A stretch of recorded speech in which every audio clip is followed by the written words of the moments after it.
So yun mga idol, ang cute ng mga isda oh. Sobrang lalaki na oh. So yun. Ang ganda nila mga idol pagmasdan. Yun.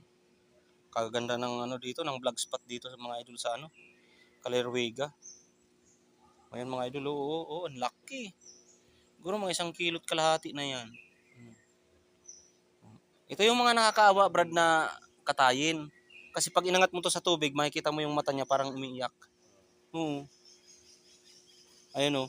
Ayun, sobrang laki na yun. Siguro mga 3 kilo, 4 na kilo na yun oh. Yung puti. Ito rin oh, ito rin oh. Ayan oh, ayan oh. Ayun oh. O ayan oh, lumitaw na. Ang ganda mga idol oh. Ayan yung mga biyaya ng nature. So pag mga ganyang kababait na isda, hindi natin dapat yang anuhin. So pili lang yung mga isda na dapat natin kainin. So pag mga ganito kagandang isda, siguro na talagang nakakaawa talagang ano,